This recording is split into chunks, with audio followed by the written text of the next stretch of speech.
इतनी सख्त गर्मी बेलें भी जल गई। देखिए इस वीडियो में।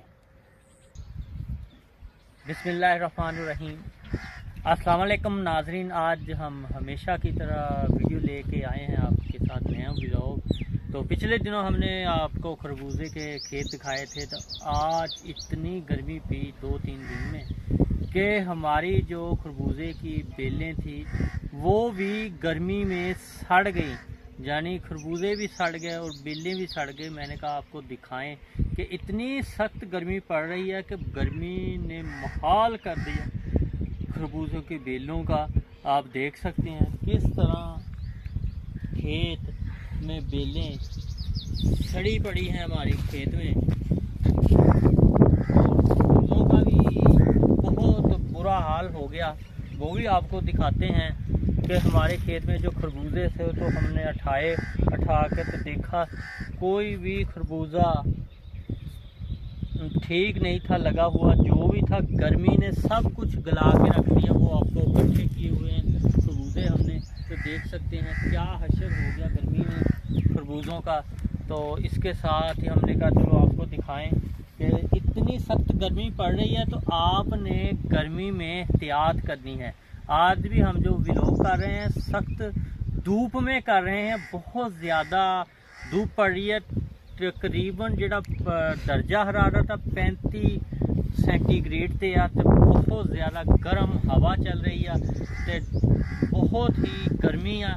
तो गर्मी दे विच जे बोलना भी मुहाल आ कि गला भी खुश्क हो जाता। तो ये तो फिर भी बेलां वा जिहड़ियां 24 घंटे धुप्प दे विच पईयां रहिंदियां, ते उन्हां ने भी इस गर्मी दे विच काढ़ नहीं कड्ढी, सड़ गईयां। असीं दिखाइए कि गर्मियां दे विच गर्मी इन्नी पै रही आ कि बहुत ज़्यादा गर्मी पै रही, ते बहुत 30 सेंटीग्रेड ते इहदे तो तुहानूं बचना चाहिए हीट स्ट्रोक तो।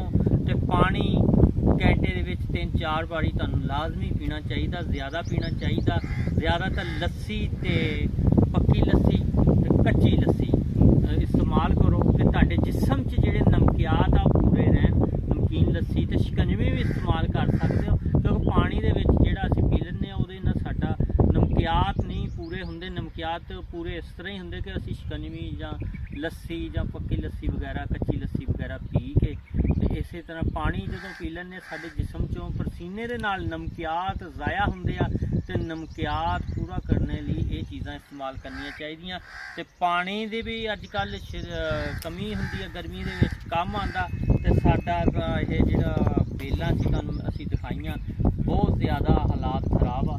ते खरबूजे भी जिहड़े लगे सी सारे साइड ते इकट्ठे कीते ते देखिया कि बेलां ही साडियां तबाह हो गईयां। तबाहशुदा बेलां असीं तुहानूं अज दिखाइया कि अपने जिहड़े सज्जन बेली पिछले दिन असीं ये खरबूजे दा खेत दिखाया, भरपूर तरीके दे नाल खरबूजे लगे हुए सी। ते अज असीं जदों देखिया ते बड़ा दुख होया कि साडे जिहड़े खरबूजे आ खराब हो गए ते नुकसान होया। ते असीं ओह खरबूजे एक साइड ते इकट्ठे कीते कि इस बेलां नूं बहा दित्ता जावे, खेत नूं बाह दित्ता जावे। बाह के ते हुण खत्म कीतियां जाणगीਆਂ ते इहदी जगह कोई होर चीज़ सोचांगे जिहड़ी उगाई जावे, क्योंकि जिहड़े साडा खेत है ये तो हो गया खराब।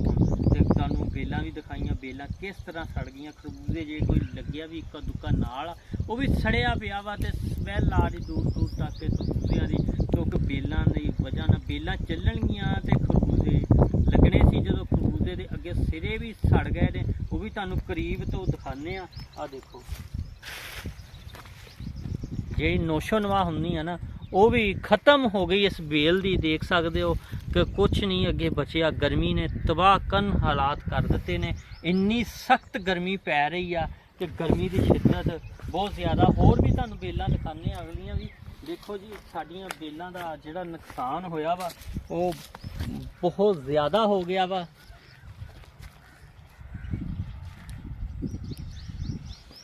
तो कल्ली कल्ली तुहानूं बेल भी दिखाती, खेत भी दिखाते। खेतां दे विच देख लो घाह जिहड़ा वा जिहदी ज़रूरत नहीं हैगी वो खेतां दे विच सही सलामत आ। ते बाकी जिहड़ियां बेलां वा ये बड़ियां नाजुक जिहियां हुंदियां वा, ते नाजुक जिहियां बेलां देख लो किस तरह तबाह हो गई, सड़ गई, सुकनियां शुरू हो गई। इन्हां दे सिरे भी खराब होने शुरू हो गए। असी क्या चलो असी अज अपने खेत दे विच मौजूद हाँ ते तुहानूं असी दिखा ही दईए ਕਿ ਜਿਹੜੇ ਵੀ ਬੇਲਾਂ ਵਾ ਸਾਡੀਆਂ, ਆ ਦੇਖੋ ਖਰਬੂਜ਼ੇ ਵੀ ਲੱਗੇ ਹੋਏ ਆ, ਤੇ ਜਿਹੜੇ ਲੱਗੇ ਹੋਏ ਖਰਬੂਜ਼ਿਆਂ ਦੀ ਕੀ ਹਾਲਤ ਹੋ ਗਈ ਆ, ਪਿੜਪੜੇ ਜਿਹੇ ਹੋ ਗਏ ਆ ਖਰਬੂਜ਼ੇ ਲੱਗੇ ਹੀ। ਤੇ ਆ ਛੋਟੇ ਛੋਟੇ ਵੀ ਲੱਗੇ ਆ ਜਿਨ੍ਹਾਂ ਦੀ ਨੋਸ਼ੋ ਨੁਮਾ ਹੀ ਖਤਮ ਹੋ ਗਈ ਆ। ਯਾਨੀ ਇਸ ਤਰ੍ਹਾਂ ਦਾ ਦੇਖੋ ਸੜਨੇ ਸ਼ੁਰੂ ਹੋ ਗਏ। ਗਰਮੀ ਦਾ ਇਤਨਾ ਸਖਤ ਗਰਮੀ ਪਈ ਆ ਕਿ ਤੁਹਾਨੂੰ ਵੀ ਬਚਣਾ ਚਾਹੀਦਾ ਵਾ ਬਾਹਰ ਜਾਣੇ ਤੋਂ। ਤੇ ਅਸੀਂ ਤਾਂ ਚਲੋ ਵਲੌਗ ਕਰਨ ਆਏ ਸੀ, ਤੇ ਅਸੀਂ ਕਿਹਾ ਅਸੀਂ ਦੋਸਤ ਬੇਲੀਆਂ ਮਿੱਤਰਾਂ ਨੂੰ ਦਿਖਾ ਦਈਏ ਕਿ ਸਾਡੇ ਖਰਬੂਜ਼ਿਆਂ ਦਾ ਆਹ ਹਾਲ ਹੋ ਗਿਆ। ਅੱਗੇ ਖਰਬੂਜ਼ੇ ਲੱਗੇ ਹੋਣਗੇ ਹੋਏਗਾ, ਪਰ ਜਦੋਂ ਇੱਥੇ ਆਏ ਆ ਤੇ ਦੇਖਿਆ ਬੜਾ ਅਫਸੋਸ ਹੋਇਆ। ਸੁਬਾਹ ਤੱਕ ਹੈ ਕਿ ਉੱਥੋਂ ਦੇ ਖਰਬੂਜ਼ੇ ਇਸ ਤਰ੍ਹਾਂ ਹੋ ਗਏ ਆ। ਇਸ ਤਰ੍ਹਾਂ ਦੀਆਂ ਬੇਲਾਂ, ਇੱਕ ਤਾਂ ਬੇਲਾਂ ਕੁਛ ਹੈਗੀਆਂ ਤੇ ਕੁਛ ਤਾਂ ਬਿਲਕੁਲ ਹੀ ਹੋ ਗਈਆਂ ਵਾ, ਜਿਹਦਾ ਦੇਖਣਾ ਵੀ ਮੁਸ਼ਕਲ ਆ। ਤੇ ਖਰਬੂਜ਼ੇ ਵੀ ਤੁਹਾਨੂੰ ਦਿਖਾਣੇ ਕੱਲੀ ਬੇਲ ਤੇ ਲੱਗੇ ਹੋਏ, ਤੇ ਨਜ਼ਰ ਹੀ ਨਹੀਂ ਆ ਰਹੇ ਖਰਬੂਜ਼ੇ। ਤਾਂ ਬਾਕੀ ਆ ਇੱਕ ਹਰਾ ਜਿਹਾ ਖਰਬੂਜ਼ਾ ਲੱਗਾ, ਬਾਕੀ ਇਹ ਵੀ ਵਿਚਾਰਾ ਖਤਮ ਹੀ ਹੋ ਜਾਣਾ ਕਿਉਂਕਿ ਇਹਦੀ ਮਾੜੀ ਜਿਹੀ ਬੇਲ ਹੈਗੀ ਠੀਕ, ਤੇ ਇਸੇ ਤਰ੍ਹਾਂ ਸੁੱਕ ਹੀ ਗਏ ਆ। ਤੇ ਅਸੀਂ ਕਿਹਾ ਚਲੋ ਅਸੀਂ ਆਪਣੇ ਖੇਤਾਂ ਦੇ ਵਿੱਚ ਆਏ ਆ ਤੇ ਅੱਜ ਤੁਹਾਨੂੰ ਵਲੌਗ ਦਿਖਾ ਹੀ ਦਈਏ ਕਿ ਸਾਡੇ ਖੇਤਾਂ ਦਾ ਕਿਵੇਂ ਗਰਮੀ ਬਹੁਤ ਹੀ ਜ਼ਿਆਦਾ ਪਈ ਆ, ਤੇ ਗਰਮੀ ਨੇ ਕਰ ਦਿੱਤਾ ਬੁਰਾ ਹਾਲ। ਤੇ ਤੁਸੀਂ ਵੀ ਬਚ ਕੇ ਰਹੋ ਸਾਡੇ ਸੱਜਣੋ ਬੇਲੀਓ ਮਿੱਤਰੋ, ਤੇ ਗਰਮੀ ਤਾਂ ਗਰਮੀ ਹੁੰਦੀ ਆ। ਅਸੀਂ ਤਾਂ ਫਿਰ ਖਰਬੂਜ਼ੇ ਜਿਹੜੇ ਲੱਗੇ ਸੀ ਇੱਕ ਸਾਈਡ ਤੇ ਚੱਕ ਕੇ ਤੇ ਖੇਤ ਦੇ ਵਿੱਚੋਂ ਕੱਢ ਦਿੱਤੇ ਆ, ਕੱਢ ਕੇ ਤੇ ਇਹਨਾਂ ਨੂੰ ਹੁਣ ਜਿਸ ਤਰ੍ਹਾਂ ਵੀ ਅਸੀਂ ਕਰਾਂਗੇ ਆਪਣੇ ਖੇਤ ਨੂੰ ਵਾਵਾਂਗੇ। ਇਹ ਨੁਕਸਾਨ ਹੋ ਗਿਆ ਗਰਮੀ ਦੇ ਵਿੱਚ, ਅਸੀਂ ਆਪਣਾ ਸੀਜ਼ਨ ਨਹੀਂ ਕਮਾ ਸਕੇ। ਕਿਉਂ ਨਹੀਂ ਕਮਾ ਸਕੇ? ਕਿਉਂਕਿ ਗਰਮੀ ਨੇ ਖੇਤ ਕਰ ਦਿੱਤਾ ਬੁਰਾ ਹਾਲ। ਇਹ ਤੇ ਪੂਰੇ ਖੇਤ ਦਾ ਤੁਹਾਨੂੰ ਮੁਆਇਨਾ ਕਰਾਇਆ ਕਿ ਪੂਰੇ ਖੇਤ ਦੇ ਵਿੱਚ ਸਿਰਫ ਬੇਲਾਂ ਹੀ ਤਬਾਹ ਹੋਈਆਂ, ਤੇ ਜਿਹੜਾ ਘਾਹ ਦੀ ਜ਼ਰੂਰਤ ਨਹੀਂ ਹੈਗੀ ਖਲਿਆਨਾਂ ਦੇ ਵਿੱਚ, ਉਹ ਦੇਖ ਲਓ ਕੋਲੋਂ ਤੁਹਾਨੂੰ ਦਿਖਾਉਂਦੇ ਆ ਕਿ ਉਹ ਹਰਾ ਭਰਾ ਵਾ, ਬਿਲਕੁਲ ਇਸ ਤਰ੍ਹਾਂ ਵਾ ਜਿਸ ਤਰ੍ਹਾਂ ਉਹਨੂੰ ਗਰਮੀ ਦੀ ਸ਼ਿੱਦਤ ਹੀ ਨਹੀਂ ਹੈਗੀ। ਲਿਹਾਜ਼ਾ ਤੁਸੀਂ ਵੀ ਇhtiyat ਕਰੋ ਤੇ ਆਪਣੇ ਖੇਤਾਂ 'ਚ ਜੇ ਕੋਈ ਇਸ ਤਰ੍ਹਾਂ ਦੀ ਫਸਲ ਹੈਗੀ ਆ, ਅੱਲਾਹ ਤਾਲਾ ਤੁਹਾਡੀ ਫਸਲ ਬਚਾ ਕੇ ਰੱਖੇ ਤੇ ਤੁਹਾਡਾ ਪੂਰੇ ਵਕਤ ਤੋਂ ਬਚਾ ਕੇ ਰੱਖੇ। ਬਹੁਤ ਸਾਰੀਆਂ ਗਰਮੀ ਦੇ ਵਿੱਚ ਲੋਕ ਵੀ ਗਿਰ ਜਾਂਦੇ ਆ, ਤੇ ਇਸ ਤੋਂ ਇhtiyat ਕਰਨੀ ਚਾਹੀਦੀ। ਸਾਡਾ ਮੇਨ ਮਕਸਦ ਇਹ ਸੀ ਕਿ ਗਰਮੀ ਇਹਨਾਂ ਨੂੰ ਨਹੀਂ ਮਾਫੀ ਦਿੰਦੀ, ਅਸੀਂ ਤਾਂ ਫੇਰ ਵੀ ਇਨਸਾਨ ਆ, ਧੁੱਪ ਛਾਂ ਦੇ ਵਿੱਚ ਹੋ ਜਾ ਸਕਦੇ ਹਾਂ, ਬਚ ਸਕਦੇ ਹਾਂ, ਤੇ ਸਾਨੂੰ ਬਚਣਾ ਚਾਹੀਦਾ ਵਾ ਜਿੰਨਾ ਵੀ ਬਚ ਸਕੇ। ਇਹ ਤਾਂ ਨੁਕਸਾਨ ਪੂਰੇ ਹੋ ਜਾਂਦੇ, ਜਿਹੜਾ ਇਨਸਾਨ ਦਾ ਨੁਕਸਾਨ ਪੂਰਾ ਨਹੀਂ ਹੋ ਸਕਦਾ। ਜਿਸ ਤਰ੍ਹਾਂ ਗਰਮੀ ਦੇ ਵਿੱਚ ਕਈ ਮੌਤ ਹੋ ਜਾਂਦੀਆਂ ਵਾ, ਅਟੈਕ ਹੋ ਜਾਂਦੇ ਗਰਮੀ ਦੇ ਨਾਲ ਜਾਣ ਦੀ ਵਜ੍ਹਾ ਨਾਲ। ਇਸ ਤਰ੍ਹਾਂ ਦੀ ਗਰਮੀ ਪੈ ਰਹੀ ਤੇ ਸਾਨੂੰ ਇਸ ਤਰ੍ਹਾਂ ਦੇ ਇhtiyat ਕਰਨੇ ਚਾਹੀਦੇ, ਜ਼ਰੂਰ ਕਰਨੇ ਚਾਹੀਦੇ, ਕਿਉਂਕਿ ਇਸ ਤਰ੍ਹਾਂ ਦੇ ਇhtiyat ਗਰਮੀਆਂ ਦੇ ਵਿੱਚ ਜ਼ਰੂਰੀ। ਜਾਨ ਇੱਕ ਵਾਰੀ ਮਿਲਦੀ, ਬਾਰ-ਬਾਰ ਨਹੀਂ ਮਿਲਦੀ।